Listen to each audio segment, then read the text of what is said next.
Um, Belfast. Young men respect men.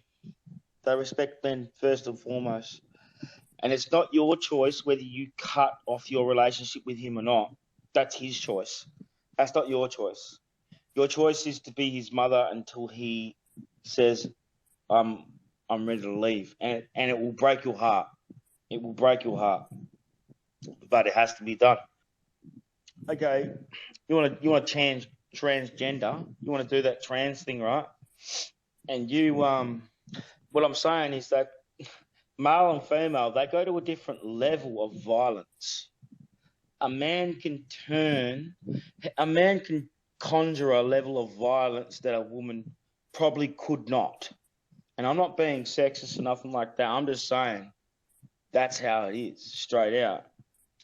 If a man really wants to get violent, he can get very, very violent and very, very quickly. And it's dangerous. I think you should have every right to do whatever what you want. But at the end of the day, we have to understand this is a business, and it's worth billions and billions of dollars a year. So they will push this onto people. And I'm sorry, I didn't see who was talking about their child transgendering. That was me. Not so Yeah, grubby. I just hope that he, and I don't mean that with any My disrespect. child, yeah. Yeah, your child. I hope that they can live with their decisions, and if they can, all the best to them. They have every right to do what they want. Absolutely, because Yeah, my child's an adult.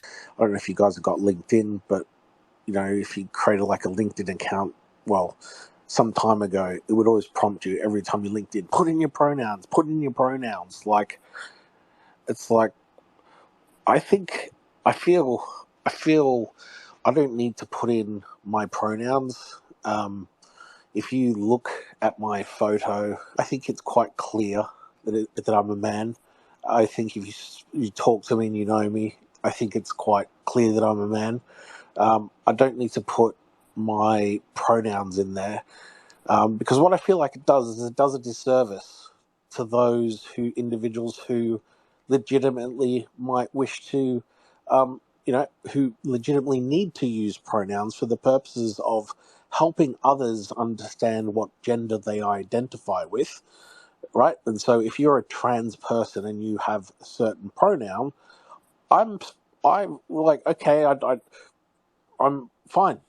That's your pronouns. No worries. I can live with that. But what I don't like is the push, as a means of like political correctness for heterosexuals to be pushed, or those who are not, people that are gender normative or whatever the binary normative people to just no. I can tell who's a man and who's a woman, and no amount of you wouldn't could be able to convince me otherwise. But if someone's trans, I'll be respectful of them and I'll say, okay, well, you want to be defined as she or he, depending on what you are, then that's okay.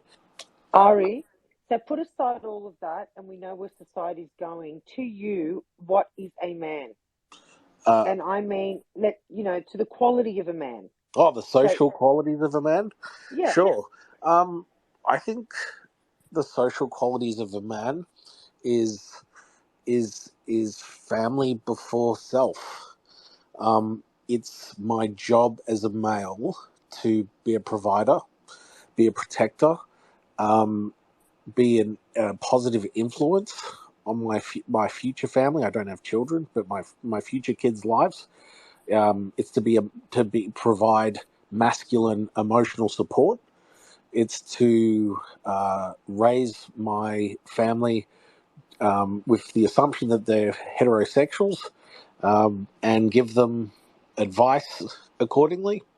I've gone off your question though of what is a man, but I don't think I can actually answer that question without talking about what is the family unit, because what is a man is ultimately, in my eyes, a question of, well, what is a man in relation to everybody else? And I believe a man and the male female binary is ultimately about family building, and reproduction. So yeah, a man can be many things, but but ultimately it's to put his family before himself. Men right now are bombarded by an overwhelming amount of pornography that I will also put as not just pornographic websites, but social media influencers, women that are trying to get likes. I feel like a real man actually just doesn't give a fuck about anyone else has to say. They know what their moral values are. They know what their principles are. They can decide what sits with them, and what their value systems are. So um, that's I don't think it's being I think a man has historically always led his family, and in different ways, and I certainly don't think there's a better, I'm certainly not saying that men are better or than women, but I certainly do feel that men have an important responsibility to play for their children's upbringing. A man should provide the boundaries, and then within those boundaries, within that home, if you want to call it that, that's where I feel like a woman rules the roost, so to speak, or rules the house. Yeah. Anyway, that's way more than 2 cents. It's like $2.50. Thank you. Thank you, Harry. I appreciate that.